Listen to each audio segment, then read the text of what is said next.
Salut tout le monde, bienvenue dans cette nouvelle vidéo, la toute première de la nouvelle série que je voulais lancer depuis un petit moment, une série dans laquelle j'ai envie d'essayer de faire des focus sur différents clubs de Ligue 1 avant la reprise vendredi prochain. Donc voilà, il y en aura entre 5 et 8 d'ici la reprise vendredi prochain justement, différentes équipes plutôt censées jouer le haut du tableau, même si on pourra avoir des surprises et que le mercato pourra aussi rebattre les cartes. En tout cas, on va essayer de se concentrer sur plusieurs équipes. On va commencer d'ailleurs aujourd'hui avec l'OGC Nice, comme vous avez pu le voir dans le titre, essayer de voir tout simplement si les aiglons peuvent enfin s'envoler sans faire de mauvais jeux de mots. On va à chaque fois dans chacune de ces vidéos essayer de revoir un petit peu la saison passée, ce qu'il y a eu dans la saison, le contenu, voir le bilan qu'on peut en tirer avant de se projeter simplement sur déjà ce qui s'est passé au mercato entre les arrivées et les départs de joueurs, mais aussi les changements d'entraîneurs pour certaines équipes, avant ensuite de se projeter sur la saison, voir si un 11 titulaire commence à se dessiner et aussi parler des ambitions et des attentes que peuvent avoir les supporters et le club tout simplement. Et pour finir tout ça, je vous donnerai mon petit pronostic à la fin de chacune de ces vidéos. Voilà, bon visionnage à tous.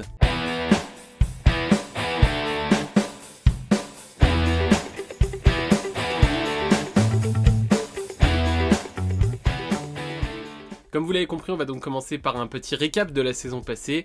En Ligue 1 notamment, l'OGC Nice a terminé 5ème du classement, à égalité de points avec Rennes qui a terminé à la 4ème place. Là où il peut déjà y avoir un petit regret, c'est qu'on se rappelle qu'en cours de saison, l'OGC Nice a écopé d'un point de pénalité ferme par les instances de la Ligue en raison des incidents qui étaient survenus dans le match face à l'Olympique de Marseille et les différentes violences. Donc on va dire que sportivement, l'OGC Nice aurait mérité cette 4ème place, mais finalement, ils sont bien 5ème avec ce point de pénalité. Donc là, il peut y avoir déjà des frustrations puisque avec la 4ème place ils auraient été en Europa League dans la C3 tandis que là avec la 5ème place ils sont qualifiés cette saison pour la nouvelle Coupe d'Europe, l'Europa League Conférence et donc la C4 qui a vu le jour la saison passée. Pour revenir sur cette saison de Ligue 1, on va dire que ça avait franchement bien démarré. La première partie de saison était vraiment bonne. On se rappelle qu'à la 19ème journée au moment de la trêve hivernale à la moitié du championnat, les Niçois étaient 2ème du classement derrière le Paris Saint-Germain. Donc là il y avait vraiment une bonne première partie de saison avant que ça s'étiole un petit peu en deuxième partie de saison. C'était un petit peu plus compliqué, on a vu qu'ils avaient plus de mal les Niçois et surtout d'autres équipes qui se sont mis en marche et qui les ont dépassés dans cette partie de championnat, mais voilà, globalement on va dire que en championnat il y a eu malgré tout des bonnes choses qui ont été faites. Ils finissent notamment avec la meilleure défense, ce qui est pas rien, à égalité avec le Paris Saint-Germain. Ils ont encaissé que 36 buts en 38 matchs, ça fait moins d'un but par journée, ce qui est vraiment une belle performance, mais voilà, on va dire qu'il y a eu aussi beaucoup de critiques, notamment concernant Christophe Galtier et la manière dont il a fait jouer son équipe avec un 4-4-2 voilà, très compact et voilà, très défensif. Il y avait une certaine assise défensive, effectivement qui était plutôt bonne, mais en revanche, on a vu au fil de la saison, justement dans cette deuxième partie de saison, que l'équipe a eu plus de mal offensivement à se renouveler, à trouver des idées, et elle était souvent en manque d'inspiration quand elle n'a pas été portée par certaines individualités comme Gouiri qui a connu une baisse de forme au fil de la saison. Ça a tout de suite été plus compliqué pour le GC Nice. On peut aussi forcément parler de la Coupe de France, ça a été un moment phare de la saison pour eux. Les Niçois ils ont quand même sorti le PSG et l'Olympique de Marseille et sont même allés jusqu'en finale. Alors là encore il peut y avoir des regrets, beaucoup pensent qu'il y avait la place de faire mieux face au FC Nantes en finale, puisqu'on le rappelle ils avaient perdu 1-0 face aux Canaries, et donc là encore des regrets, un trophée qui échappe en plus aux Niçois depuis 1997, c'est d'ailleurs le dernier trophée du club des Alpes-Maritimes, donc voilà, c'est là encore un regret, mais bon, on va dire que malgré tout il y a cette qualification en Coupe d'Europe qui était l'un des objectifs au vu de la concurrence en début de saison, et voilà, on va dire que de ce point de vue là, la Coupe d'Europe est cochée, mais on pouvait s'attendre à mieux au vu des facteurs précédemment cités. Désormais, si on se tourne sur ce qu'il se passe actuellement, le changement qu'il y a eu cet été. Premièrement, le changement majeur, on en a un petit peu parlé, Christophe Galtier, le coach des Niçois qui est parti du côté du Paris Saint-Germain. Alors on peut pas forcément lui en vouloir, voilà, les sirènes du PSG ont retenti et forcément ça lui a donné envie. On pensait lors de son arrivée au début de la saison passée qu'il s'établirait peut-être plus longtemps avec le club du Sud, mais finalement voilà, ça aura duré vraiment qu'une saison, et même au niveau des supporters on n'a pas vraiment senti on va dire de déception au moment du départ du coach. Il y a eu beaucoup beaucoup de critiques sur le jeu qui a été mis en place justement. Et puis voilà, on n'a jamais senti vraiment une relation d'amour qui s'est créée entre le clan supporter et Christophe Galtier. Donc voilà, pas vraiment de déception, et peut-être que l'histoire est un petit peu ratée, lui en plus qui vient du sud, etc. Il y avait un peu tout un storytelling autour de ça, et voilà, peut-être que ça a été atténué un petit peu par les résultats et le jeu qui a été proposé. On a donc eu dans le même temps l'arrivée de Lucien Favre, qui connaît bien évidemment l'équipe niçoise pour l'avoir déjà entraîné, et donc là on va partir sur un entraîneur totalement à l'opposé de ce que proposait Christophe Galtier, avec vraiment beaucoup plus de jeu et offensivement quelque chose de plus intéressant. Pour résumer très rapidement les principes de jeu de Lucien Favre, voilà, c'est un coach qui aime bien jouer, alors qu'il a joué dans différents dispositifs au cours de sa carrière. Il a notamment pratiqué le 4-2-3-1, le 4-3-3 que je pense il établira du côté de Nice, mais il a aussi joué avec 3 défenseurs en 3-4-3 quand il était à Dortmund. Voilà, ça a beaucoup bougé, il sait aussi s'adapter en fonction des joueurs qu'il a, mais on va dire qu'il est partisan d'une équipe qui effectue des sorties de balles assez propres de derrière. Il aime bien justement attirer le pressing adverse pour réussir avec la qualité technique de ses joueurs à s'en sortir et tout de suite éliminer un bon nombre de joueurs pour ensuite créer des situations favorables un petit peu plus haut sur le terrain. Et voilà, il essaye rapidement une fois que la pression est passée, de toucher des milieux de terrain pour ensuite essayer de créer des combinaisons au milieu dans l'axe, avec notamment les fameux triangles qu'il aime mettre en place, et essayer de trouver à chaque fois un troisième joueur face au jeu qui peut ensuite distribuer sur les côtés pour les ailiers ou même dans la profondeur. Enfin voilà, globalement, même s'il y aura forcément des variantes, mais c'est globalement ce qu'il aime faire, sortir de derrière assez proprement et se projeter de l'avant avec très peu de touches de balle, et c'est un jeu qui est assez spectaculaire quand ça fonctionne. Au niveau des joueurs désormais, il y a eu des départs, déjà un départ phare forcément. Le gardien, Walter Benitez, qui quitte le club libre et qui va filer du côté des Pays-Bas. Il va jouer au PSV Eindhoven, donc il part libre, le gardien. Ça, c'est une très grosse perte forcément pour l'OGC Nice. Lui qui avait été élu qui avait été parmi les meilleurs gardiens de Ligue 1 durant les saisons précédentes. On va dire que là vraiment c'est une grosse perte pour les Niçois, et voilà, il va falloir réussir à se relever de ça. Au niveau des autres départs, on va dire marquants, on a Justin Kluivert qui a fini son prêt d'1 an, qui était prêté par la Roma et qui retourne du côté du club italien. Justin Kluivert qui là aussi il y a peut-être un petit peu de déception vu de comment il était annoncé. Alors il a vraiment beaucoup joué avec Nice, il a joué presque 2000 minutes, 1883 minutes. Mais voilà, il y a on va dire un petit peu de déception. On attendait peut-être un petit peu mieux de la part de Kluivert, vu les espoirs qui étaient placés en lui. On a aussi également le retour en prêt du côté de l'OM d'Amavi. Lui pour le coup avec Nice il a très peu joué, moins de 600 minutes de jeu, et voilà, il a été pas forcément très impactant dans l'effectif niçois cette saison, bien qu'il soit arrivé en cours de saison. Et le dernier qu'on peut aussi citer dans les départs assez marquants, c'est Evan Guessant, lui qui file du côté du FC Nantes en prêt là aussi. Alors c'était pas forcément un joueur marquant dans le jeu niçois cette saison d'un point de vue titulaire. En revanche, il est rentré dans énormément de matchs. Il a participé par exemple à 20 rencontres en Ligue 1, et alors il cumule pas forcément beaucoup de temps de jeu car c'était des entrées assez brèves, mais on va dire que petit à petit voilà, il a commencé à goûter au match de Ligue 1 avec les Niçois, et voilà, c'est un joueur qui est assez prometteur pour l'avenir, et ça en fait forcément un départ significatif. Du côté des arrivées désormais, alors là il y a moins de choses à dire forcément. On va parler de Marcin Bulka, mais alors une arrivée entre guillemets qui n'en est pas une, puisque le gardien du Paris Saint-Germain était prêté justement par le club de la capitale l'an passé.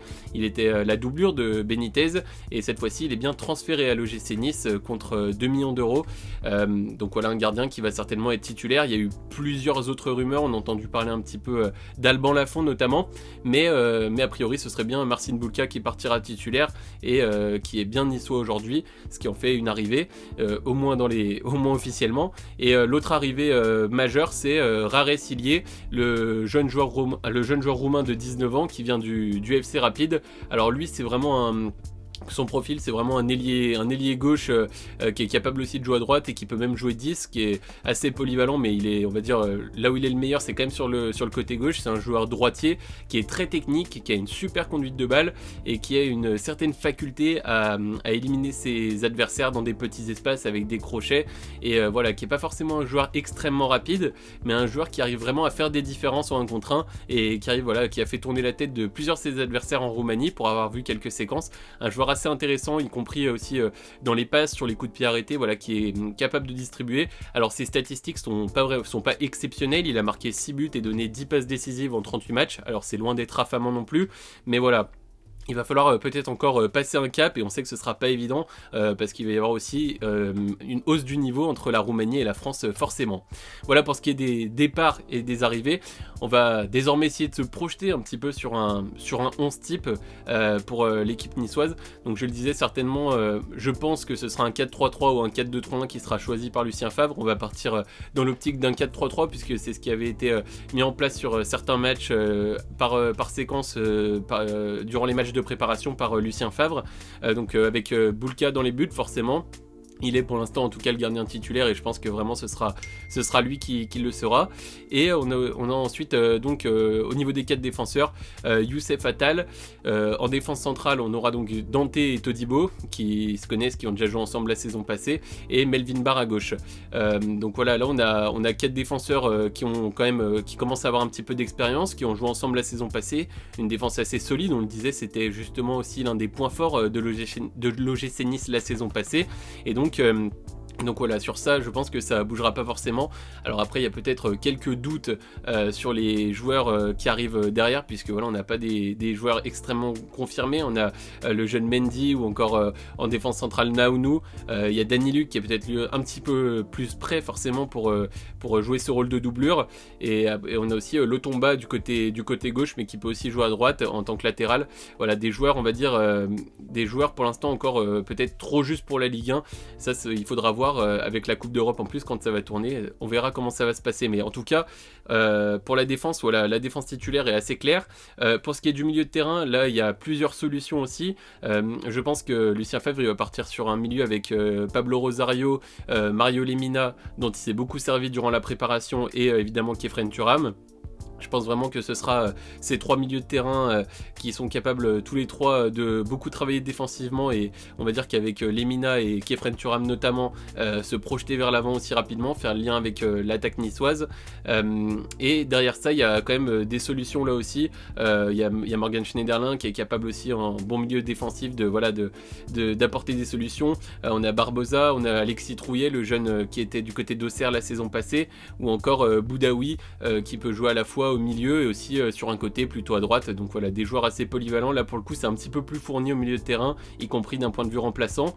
Et si on se tourne vers l'attaque pour finir, je verrais bien une attaque avec Andy Delors en pointe, Amine Gouiri sur le côté gauche, comme il a souvent joué avec Christophe Galtier. Alors c'était dans un 4-4-2, donc il était plutôt milieu gauche qu'ailier gauche, mais là voilà, je le verrais bien sur ce rôle d'ailier gauche, avec certainement la capacité à pouvoir rentrer à l'intérieur sur son pied droit. Et de l'autre côté, Calvin Stengs à droite, là aussi on l'avait déjà vu l'an passé, et voilà, il va falloir lui aussi qu'il confirme un petit peu tout l'espoir qui est placé en lui. Derrière il y a beaucoup de solutions, il y a Dolberg aussi en numéro 9 qui pourra dépanner. On a la recrue dont on a parlé tout à l'heure, Rare Silier, également Brahimi qui peut jouer sur le côté, et pour finir Luca D'Acunha. Voilà, ça fait des solutions là aussi en attaque. Je pense vraiment que c'est d'un point de vue défensif qu'il va falloir essayer de se renforcer dans cette fin de mercato, d'un point de vue vraiment pour les doublures, parce que je trouve ça encore un peu juste pour jouer sur 2 tableaux, la Coupe d'Europe, le championnat, et puis même un 3e tableau, la Coupe de France. Pourquoi pas, pour prendre la revanche par rapport à la saison passée. Enfin bref, si on se tourne désormais vers les attentes et les ambitions du club niçois, on peut dire que voilà, d'un point de vue supporter, forcément ils vont attendre avec l'arrivée en Coupe d'Europe, surtout dans cette Coupe d'Europe qui semble quand même à la portée des clubs français par rapport à ce qui peut se faire en Europa League traditionnelle ou en Champions League. Les supporters vont forcément attendre que les joueurs se donnent à fond dans cette compétition. On a bien vu avec l'Olympique de Marseille que les supporters ont vibré l'an passé, et donc ce serait dommage de galvauder cette compétition où il y a certainement des chances vraiment de vivre de belles émotions pour les supporters, et des chances même d'aller loin, pourquoi pas d'aller au bout, parce que quand on voit l'effectif, on en parle. Voilà, quand on regarde les équipes qui étaient présentes dans cette compétition l'an passé, je trouve que l'effectif de l'OGC Nice ne fait pas du tout tâche là-dedans. Si on se concentre désormais sur la Ligue 1, alors évidemment, c'est, on va dire, le b.a.-ba pour tous les clubs, mais l'objectif sera forcément d'essayer de faire mieux que la saison passée, avec la 5e place obtenue. Je pense tout simplement que l'objectif niçois, il doit être de terminer au moins 4e, de se qualifier pour l'Europa League, d'essayer de passer vraiment cet échelon. Pour moi, je pense pense que c'est faisable au vu de l'effectif et au vu de la concurrence. On en parlera dans les prochaines vidéos, les autres clubs un petit peu concurrents, comme je vous le disais. Mais voilà, pour moi, ça doit vraiment être cet objectif-là d'aller terminer 4ème. Et pourquoi pas, en cas de belle surprise, même aller essayer de titiller pour un podium, si en fonction des dynamiques, en fonction des équipes adverses. Mais je pense vraiment que l'objectif, en tout cas, il doit être d'être au moins 4ème. Et pour avoir discuté avec les supporters, c'est au moins ce qui est attendu. On sait qu'Ineos est arrivé depuis 2019, et là, en revanche, il y a quelques doutes qui commencent à s'immiscer, parce qu'on avait tout de suite entendu parler de beaucoup d'investissements. Pour l'instant, on en est assez loin. Donc on attend de voir un petit peu comment ça va se passer par rapport à Ineos aussi, et si ça bougera encore durant le mercato, ce qu'on espère pour les Niçois.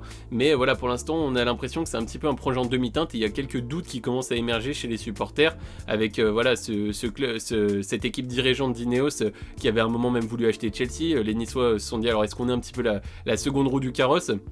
Pour l'instant, c'est assez flou sur le projet que veut mettre en place Daniel Radcliffe, et pour l'instant, les moyens ne sont pas forcément extrêmement conséquents pour essayer d'aller jouer les sommets de la Ligue 1. Donc voilà, là aussi quelques doutes, et il faudra voir déjà à la fin de ce mercato et même dans les années qui viennent si vraiment Nice est voué à s'installer parmi les concurrents pour la Ligue des Champions chaque année, ou alors si Ineos en fait un investissement, on va dire, plus de second rang par rapport à ce qu'ils peuvent faire du côté du vélo, ou même dans un autre gros club s'ils venaient en racheter un autre.